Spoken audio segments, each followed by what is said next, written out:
এমন কিছু আমল রয়েছে যে আমলগুলো করলে আল্লাহ রাব্বুল আলামিন দুনিয়াতে মানুষের হায়াত বাড়িয়ে দিবেন, হায়াত বৃদ্ধি করে দিবেন।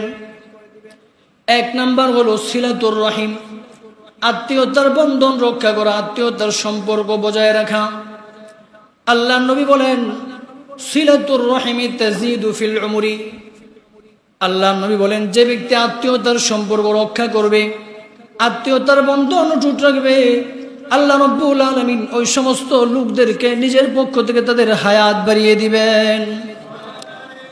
আল্লাহ নবী অন্য হাদিসের ভিতরে বলেন মান আহাব্বা আন ইউবসাতা লাহু ফি রিজকিহি আও ইউনসা লাহু ফি আথরিহি, মান আহাব্বা আন ইউবসাতা লাহু ফি রিজকিহি, যে ব্যক্তি চায় তাকে সুপ্রশস্ত রিজিক দান করা হোক, বেশি বেশি রিজিক দান করা হোক, তার রিজিক বাড়িয়ে দেওয়া হোক, ওয়ায়ুনসা লাহু ফি আথরিহি, এবং যে ব্যক্তি চায় তার হায়াত বৃদ্ধি করে দেওয়া হোক, দীর্ঘ জীবন দান করা হয়। আল্লাহ নবী বলেন যে ব্যক্তি চায় তাকে দীর্ঘ জীবন দান করা হোক, ফালিয়াসিল রহিমাহু, সে যেন একটি আমল করে। কয়টি আমল?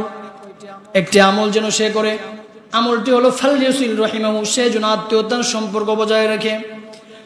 আল্লাহর পয়গম্বর হাদিসের মাধ্যমে জানিয়ে দিলেন যে ব্যক্তি আত্মীয়তার সম্পর্ক রক্ষা করবে, আত্মীয়দের সাথে ভালো আচরণ করবে, ভালো ব্যবহার করবে, আল্লাহ রাব্বুল আলামিন তার পক্ষ থেকে ওই সমস্ত মানুষদেরকে দুনিয়াতে তাদের হায়াত বাড়িয়ে দিবেন। 2 নম্বর হলো প্রতিবেশীর সাথে সদাচরণ করা। মুহতারাম হাজিরিন, আল্লাহ নবী হাদিসের ভিতরে বলেন ওয়া হুসনুল খুলুকি ওয়া হুসনুল জিওয়ার, হুসনুল খুলুকি হুসনুল জিওয়ারি, হুসনুল খুলুক ভালো চরিত্র, ওয়া হুসনুল জিওয়ারি এবং প্রতিবেশীর সাথে সদাচরণ করা। ইয়ামুরুনিদ দিয়ার ওয়া ইয়াজিদানিল ফিল আমার। আল্লাহর নবী বলেন সৎ চরিত্র, ভালো চরিত্র এটা মানুষের হায়াত বাড়িয়ে দেয়। কোনো ব্যক্তি যদি সৎ চরিত্র অবলম্বন করে, ভালো চরিত্র গ্রহণ করে, আল্লাহ রাব্বুল আলামিন তার হায়াত বাড়িয়ে দিবেন। ওয়া হুসনুল জিওয়ারি, 2 নম্বর হলো হুসনুল জিওয়ারি, প্রতিবেশীর সাথে ভালো আচরণ করা।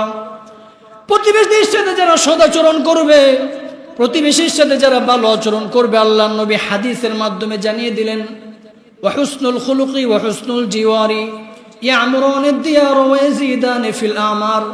আল্লাহর পয়গম্বর বলেন যে ব্যক্তি ভালো আচরণ করবে প্রতিবেশীদের সাথে, প্রতিবেশীকে কষ্ট দেবে না, হকগুলো যথাযথভাবে আদায় করবে, আল্লাহ রাব্বুল আলামিন ওই সমস্ত মানুষদেরকে দুনিয়ায় তাদের হায়াত বাড়িয়ে দিবেন। মুহতারাম হাজিরিন, এই জন্য এই আমলটা আমাদের গ্রহণ করা অনেকগুলো বিষয় রয়েছে। 2টি বিষয় আমি উল্লেখ করলাম। 1 নম্বর কি বলেছি? আত্মীয়দের সাথে সম্পর্ক অক্ষুণ্ণ রাখা, সম্পর্ক অটুট রাখা। যদি কেউ রাখে, আল্লাহ তাআলা দুনিয়াতে তাকে দীর্ঘ জীবন দান করবেন, হায়াত বাড়িয়ে দিবেন। 2 নম্বর হলো হুসনুল জিওয়ার, প্রতিবেশীর সাথে ভালো আচরণ করা। যদি আমরা প্রতিবেশীর সাথে ভালো আচরণ করি, তাহলে আল্লাহ রাব্বুল আলামিন এর উসিলায় দুনিয়াতে আমাদের হায়াত বাড়িয়ে দিবেন। আল্লাহ রাব্বুল আলামিন আমাদের সকলকে এর উপর আমল করার তৌফিক দান করুন। সকল বলেন আমিন।